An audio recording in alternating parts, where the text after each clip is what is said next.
Hello, everyone, and welcome to another episode of the Reckless Paradise podcast. I am your host, Dystro, and tonight's episode is another breakdown episode, but it is over a band that we haven't really talked about much on this channel. We're going to be talking about Nirvana, and the album that we're going to have on the docket tonight is the Nevermind album, the most selling album of their whole entire run.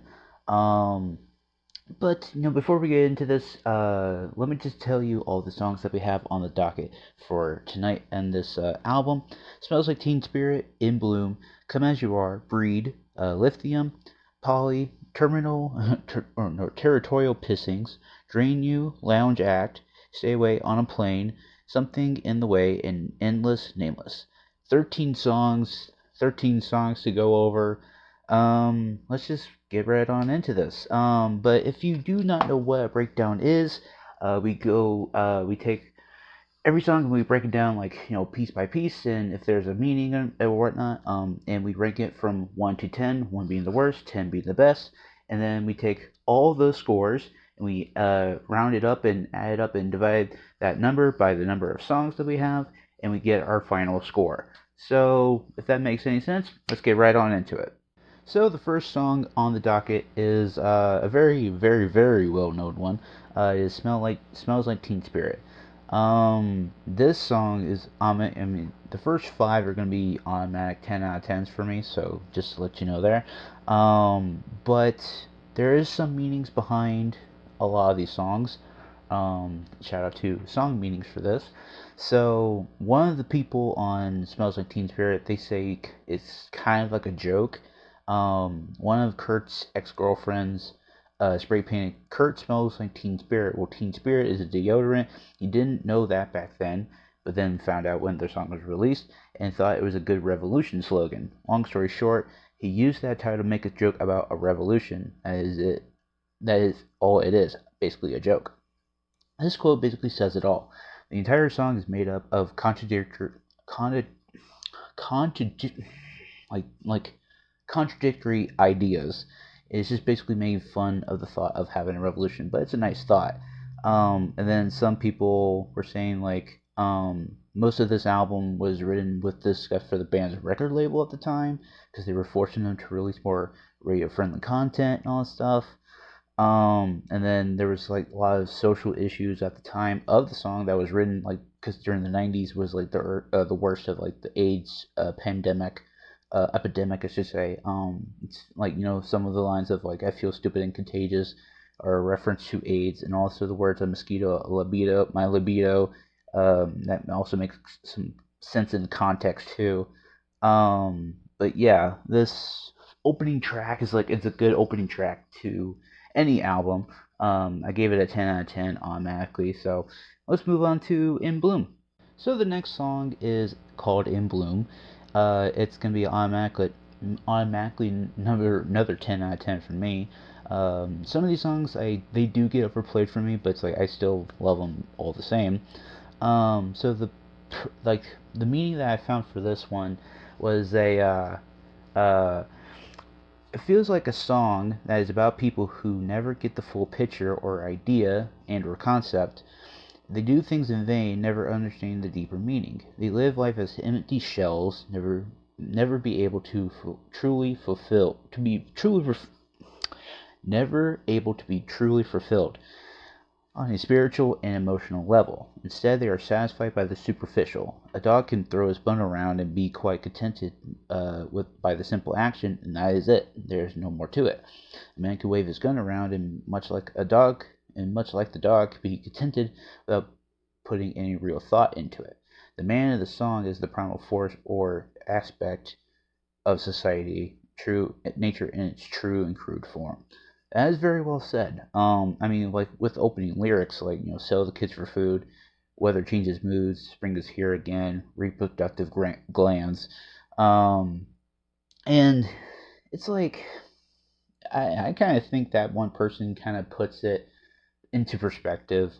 Sometimes like it said, like a dog can throw its bone and it's like it's very content with itself. But then like when you have a man waving around his gun, It's like he's not putting any real thought into it.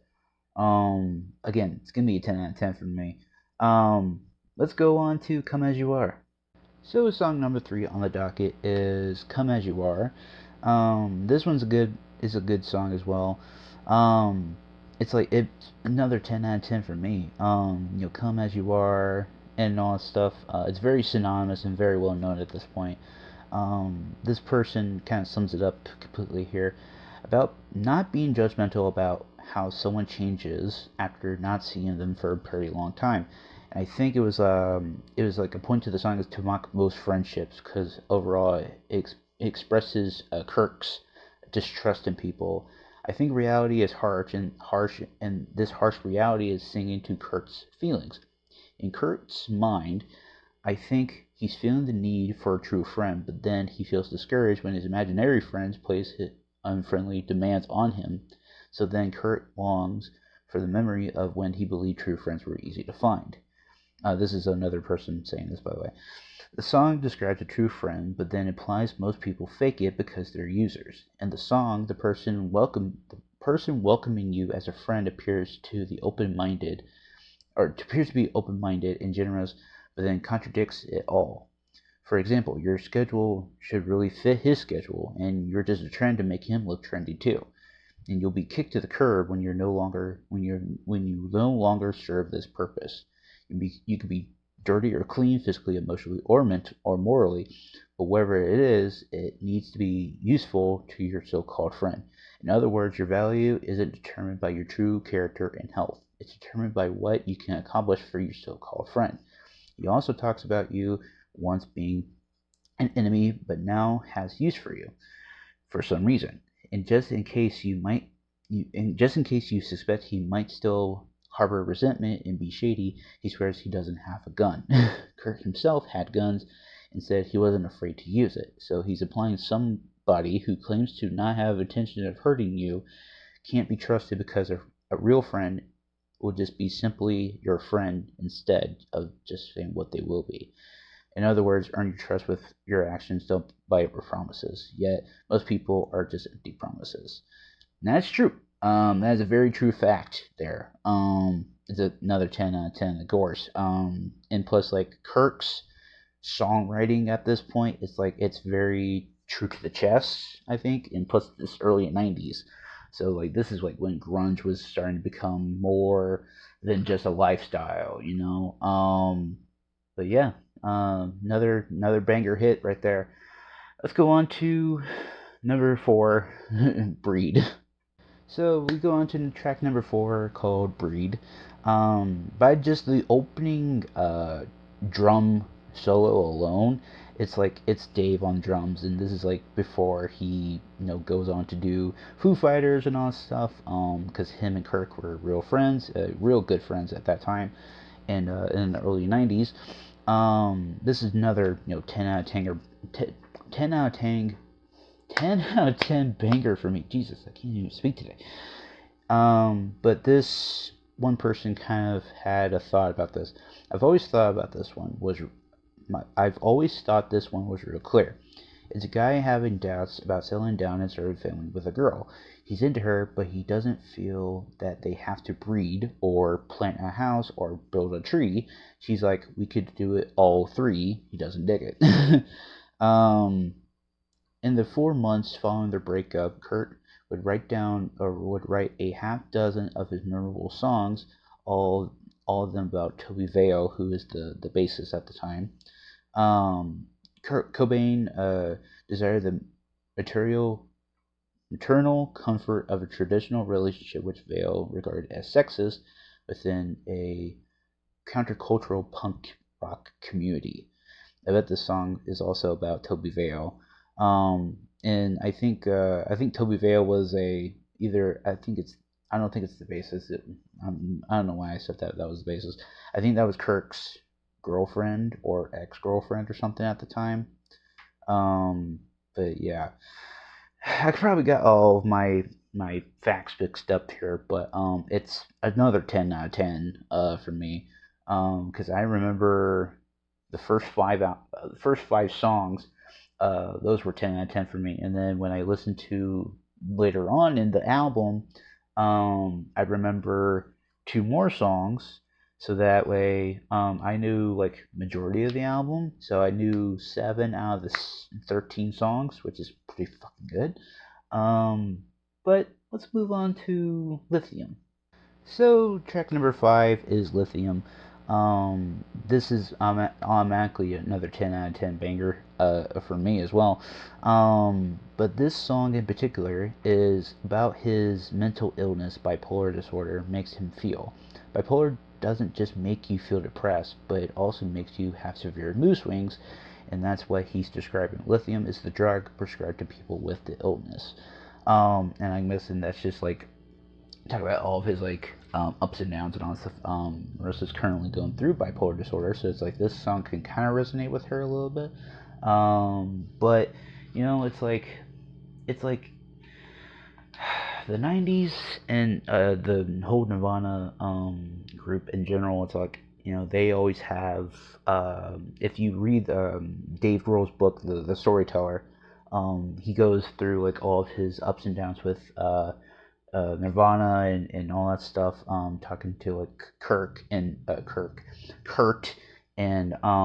trying to get him off that ledge and all that stuff too.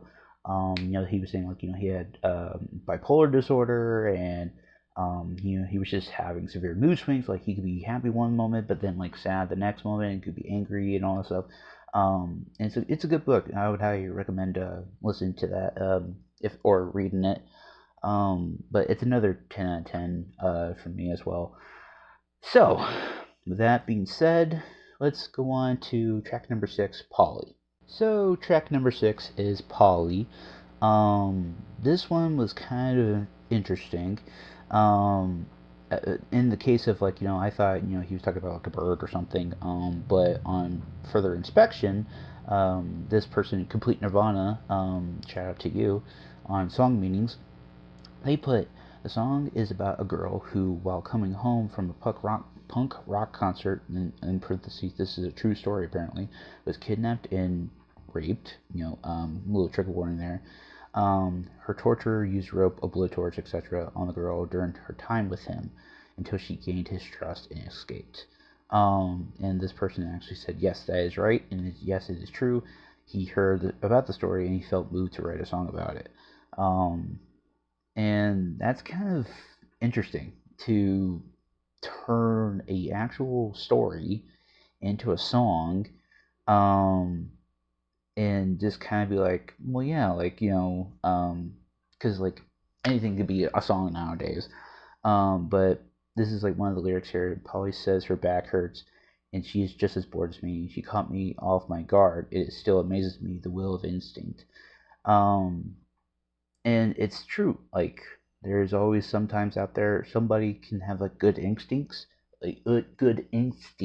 instincts, and get out of that danger or position or whatever. Another lyric here, another chorus here. Polly was a cracker. Maybe she would like more food. She asked me to untie a chase would be nice for a few. So her torturer was like chasing her down and all that stuff. And it's cool that she got away. I gave this song an 8.5 out of 10. It was like one of those like cool down kind of songs. Like it's kind of like very dark and serious. And sometimes like with like some Nirvana songs, like, it could be just dark and menacing.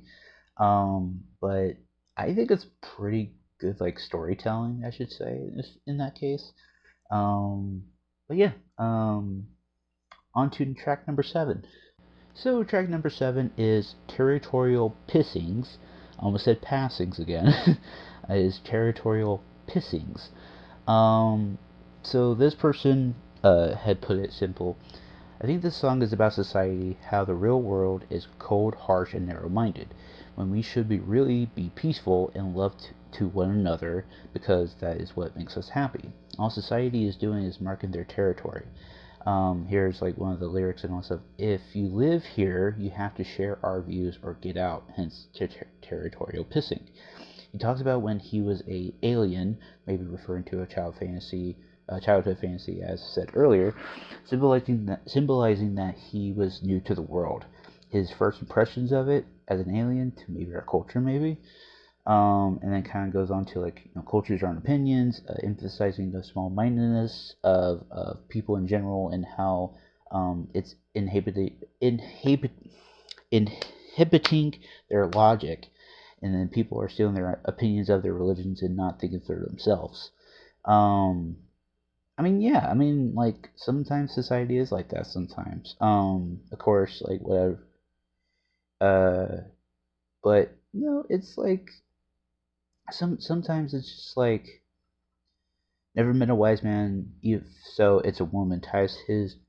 This person said Cobain was a known and noted feminist, and the piece never met a wise man. So if so, it's a woman.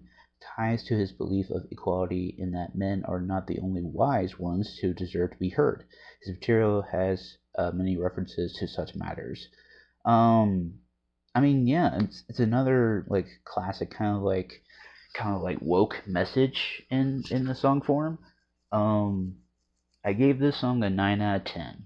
And it was actually really fast, and I actually kind of liked it. I actually kind of liked it, and like towards the end, it's like you could hear like a little voice crack in his voice, which is kind of funny.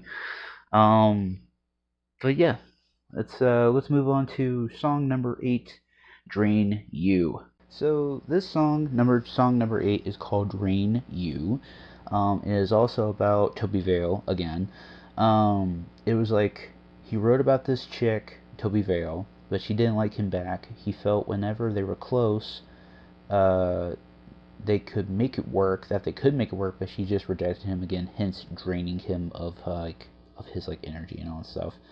Um, it's like it's not really about drugs or anything, but it's just like it's like sometimes like when you have like I guess that girl or boy that you're trying to chase after, but then it's like they're not giving you that chase.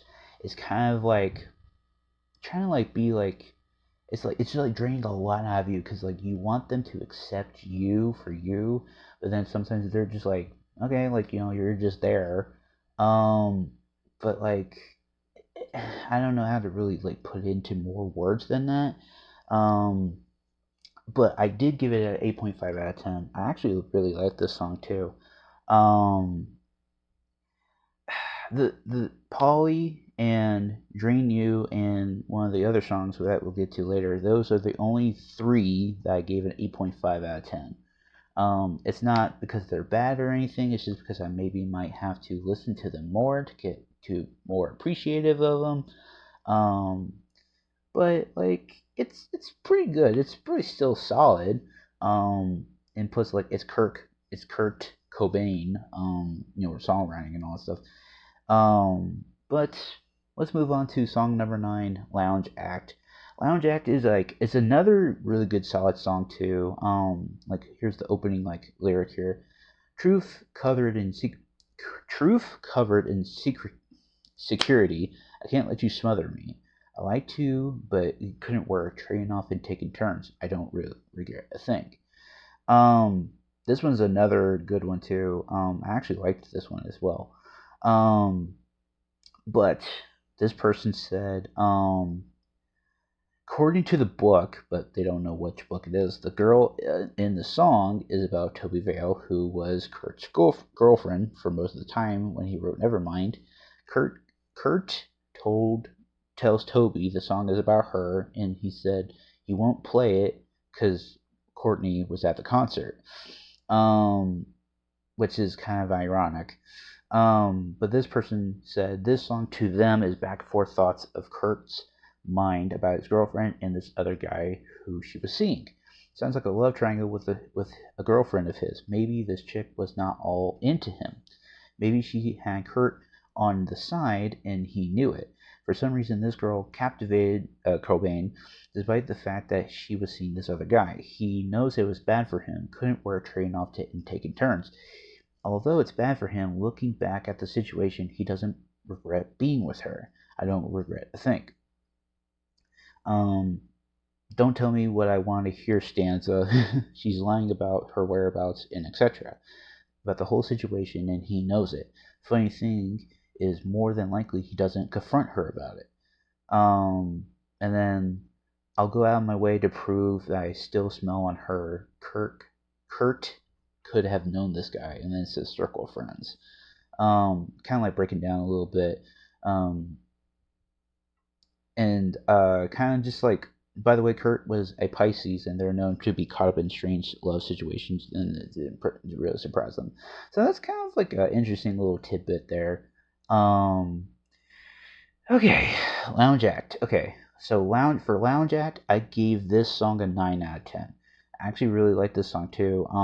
When it got to Drain You, or no, Territorial Pissings and all that stuff, it kind of like brought it up a little bit. Drain You kind of brought it back down a little bit, and then Lounge Act kind of brought it back up for me again, which is good. I actually like that, how it was structured a little bit. But I will say though that the first 5 tracks could have been like spaced out a little bit more, if you know what I'm saying. It's like you kind of blew, in metaphorical terms, you kind of blew your load with the first 5 songs, and it's kind of like just being like, okay, well, here's the rest of the songs, and it's like they don't really stay for those rest of those songs. I think they could have maybe ended on Smells Like Teen Spirit, and kind of opened with either In Bloom or Come As You Are. That's just me though. But let's just move on before I go into another tangent here. So this is going to be song number 10, Stay Away. So this is song number 10, is called Stay Away. This song, actually this one had the voice crack in it. I apologize. But the last lyric is called God is Gay. And this is not anti-God or anything. He's just Kurt is just mocking homophobic people. He wants everyone to be treated equally and mock the people who make fun of queers. He tells them God is gay, their God is gay, and the one person they worship is gay. He meant the exact same thing in all apologies. Everyone is gay, everyone is equal, which is fair. And it's like, love who you love, you know. Nobody's gonna shame you or anything. I gave this song a 9 out of 10 as well. I mean, it's very. I also think this one's very fast as well. It's really really good. And I don't know why, but it's just like the voice crack at the end. But this also could be referring to all the stuff Kurt didn't like in life, like macho guys, mass media attention, and speculation. It's like it's referring to how Cobain didn't know why he has to put up with all the stuff he hates as well. Yeah, it's like it's another good song too. Like this whole album is really freaking good. So yes, Stay Away. I highly recommend this one as well. So going to song number 11 is called I always say I'm on a plane, but On a Plane, and plane is PLANN. PLAIN. Jesus Christ, I can't even speak today. And it's like the infamous like kiss like meme and all that stuff. It's like I'm on a plane, and it looks like he's talking about like an actual plane, like airplane. And I even listened to the song while on an airplane. It was bad. It was just funny. So somebody had put in the comments here, the song is about a heroin high and the effects of heroin and drug use on life. If you ever used or have ever been on an opioid, you would have known this feeling, the feeling this song describes. I have proof too. So they were saying like, you know, I got so high I scratched till I bled. This is uncommon to heroin or methadone addicts. Scratching feels so good. I love myself better than you. Heroin produces an incredible feeling of euphoria.